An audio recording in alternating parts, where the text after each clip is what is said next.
Welcome to the Deep Dive. Today we're taking a look at the really compelling story of Alberto Daniel Hill. He's a Uruguayan cybersecurity expert, Mm. and his career has had some, let's say, extraordinary twists and turns. It really has. He's this figure who kind of stands at a fascinating crossroads, a respected voice in tech. But also, the very first person in Uruguay ever prosecuted for computer crimes. Though, importantly, he was later cleared of those charges. Right, cleared. That's crucial. And what makes Hill's journey so interesting for you listening is that it's not just some simple success story. No, not at all. It's really a complex picture. You've got technical brilliance bumping up against the legal system, and then it sort of evolves into this powerful advocacy and, frankly, remarkable resilience. Exactly. So we've pulled together quite a bit of material to explore this, mostly based on a biographical timeline looking at the key events in his life. Yeah, laying it all out. And our mission for you today is to dive into these events, really get a feel for the pivotal moments. The lessons they offer, right? Yeah. About cybersecurity itself, how justice works, or sometimes doesn't in the digital age. And just the sheer strength it takes to bounce back from major challenges. Okay, ready to jump in? Let's do it. So, Alberto Daniel Hill, born in Montevideo, Uruguay, around 1977. But the moment that really, set him on his path, the spark, that came about 10 years later. That's right. Around 87, he's 10 years old, and he gets a Sinclair Spectrum Plus. Ah, the Spectrum. Yeah. A classic. For some of you, maybe that sounds ancient, but for Hill, it was, formative. He actually said, at that moment, I knew that my future was going to be related to computers. Wow. Pretty clear vision for a 10-year-old. And it wasn't just, a passing thing. No, the biography talks about this insatiable hunger. Yeah. Like he needed to decipher the mysteries hidden in cyberspace. So not just playing games. Definitely not. It was about understanding how it all worked underneath.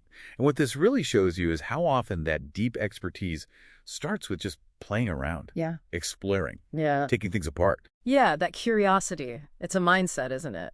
Crucial for cybersecurity, even now. You need to understand how things can break. Exactly. Yeah. And speaking of games, this is where it gets really interesting.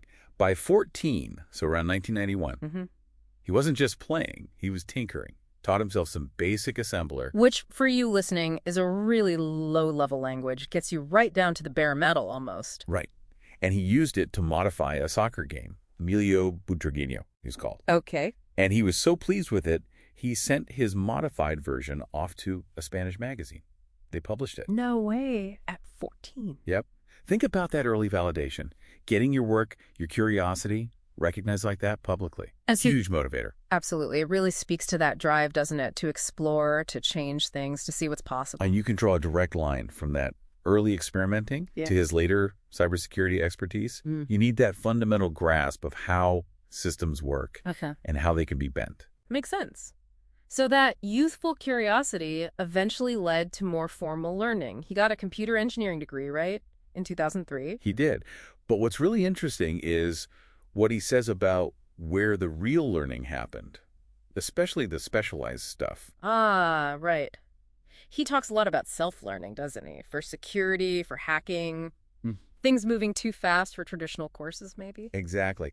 He said it involved a lot of reading, investigating, and was driven by love for that, along with a lot of curiosity and patience. He even said, the most I learned was not from formal education, didn't he? Yeah, and that the really cutting-edge security stuff back then, well, you could not have learned in college. Which, really highlights for you the constant need to keep learning in tech. You often have to take charge of it yourself. Totally. Formal education gives you a base, but the field just moves too quickly. Now, he did get certifications later on, PMP. Project Management Professional. Right. And, significantly, Certified Ethical Hacker, CEH.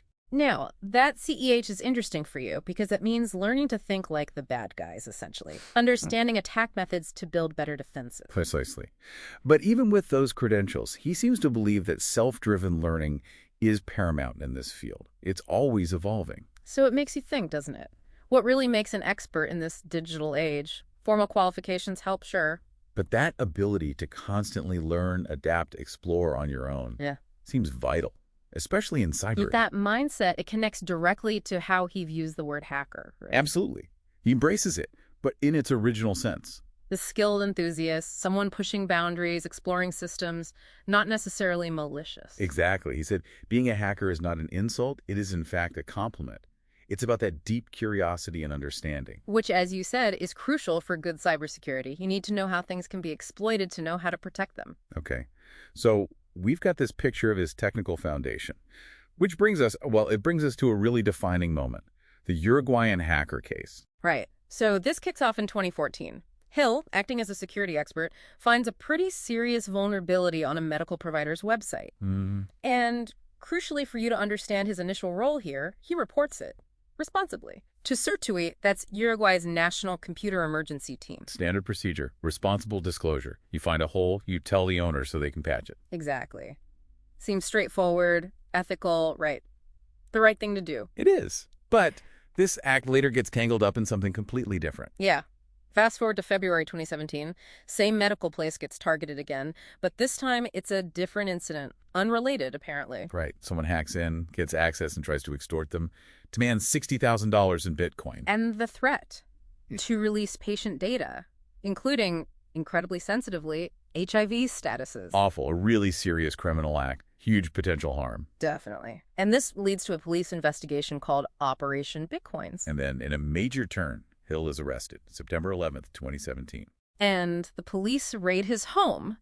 The reports described finding, well, they called it the perfect hacker's toolkit. What did that include? Lots of electronics, laptops, phones, hard drives, crypto wallets, thumb drives, also credit cards, blank cards, even a card writer, and an anonymous mask. Okay. That paints a picture, doesn't it? At least for the media and maybe the police at the time. It certainly did, and this led to him becoming the very first person actually imprisoned in Uruguay for a computer crime. A landmark moment, in a way, highlighting how the country was grappling with cybercrime legally. But throughout all of this, Hill insisted he was innocent, vehemently. What was his argument? He claimed police misconduct, incompetence, and how they handled the tech evidence, and basically that the justice system just didn't understand cybersecurity. Ah, the tech literacy gap. Judging complex digital evidence without fully grasping the nuances. Exactly. It really underlines for you that potential friction point when deep tech meets the legal world. It's a critical issue, isn't it? Legal systems need that expertise to handle these cases fairly. Now, there's a mention in the research about a book description. Ah, yes, the Login to Hell book. There was apparently some description, maybe on a platform like Matchmaker.fm, that seemed to imply he admitted something, hacking the provider, sending the email. Right.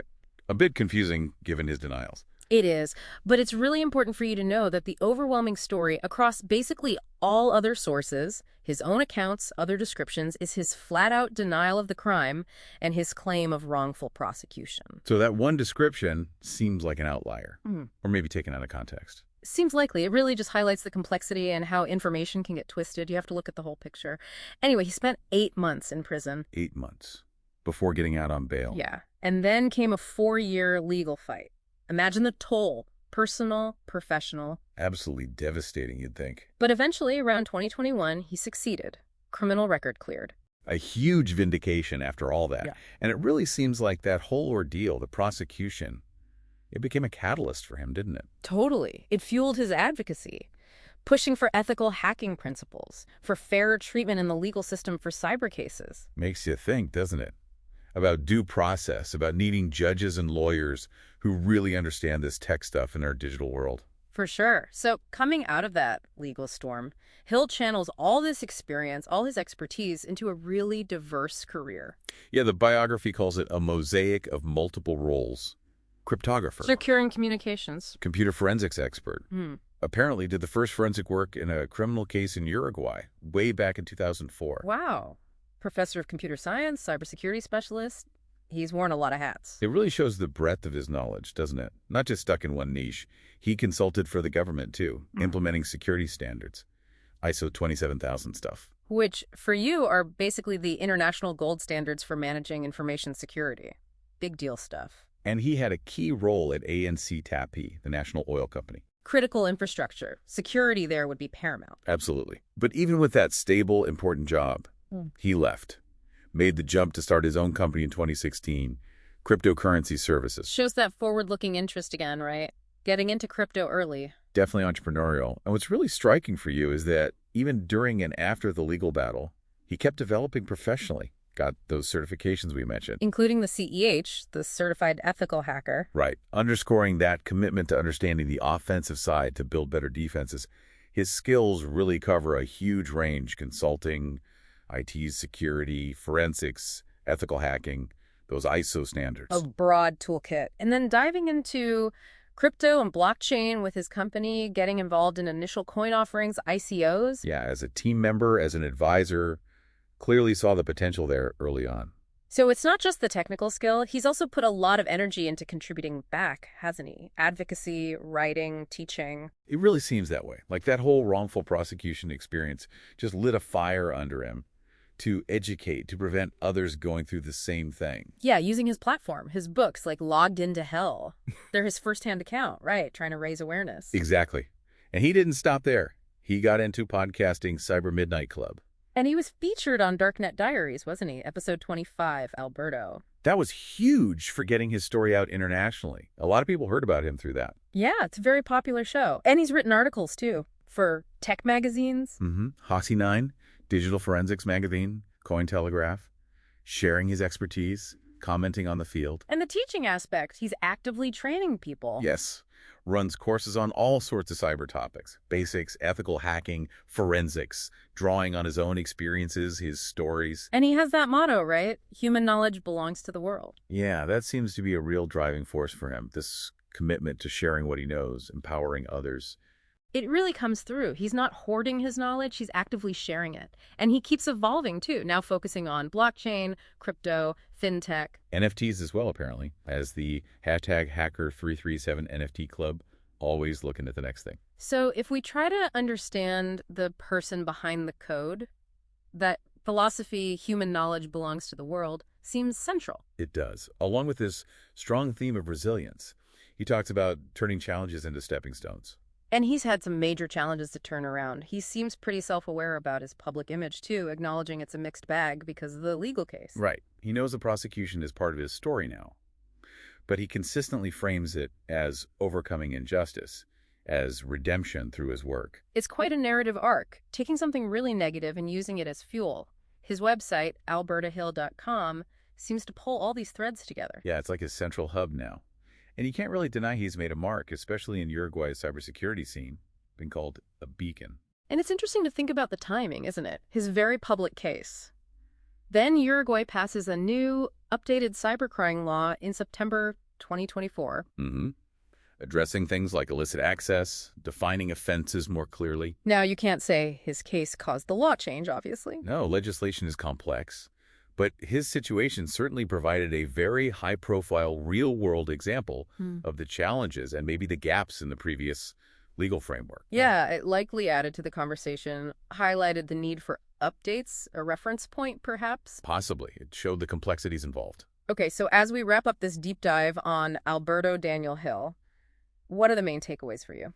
Well, we've seen that early, deep passion for tech right from the start. Then the impressive depth of his expertise across different areas of cybersecurity. And, of course, the huge impact of that wrongful prosecution. How it didn't break him, but sort of redirected him, became this catalyst. Yeah, for his work now as an educator, an author, an advocate, still very much involved. And what's really compelling for you to maybe mull over is that intersection. His personal story hitting these big societal questions about tech, about justice, about how the law keeps up. Right. It really makes you think about how individual resilience, especially when you're facing tough times in this digital world, how that can actually drive broader change, how one person's fight can ripple outwards. Exactly. How personal experience can fuel shifts in how we all understand and tackle the challenges of living online, the risks and responsibilities. A really fascinating story with a lot to unpack. Thanks for joining us for this deep dive.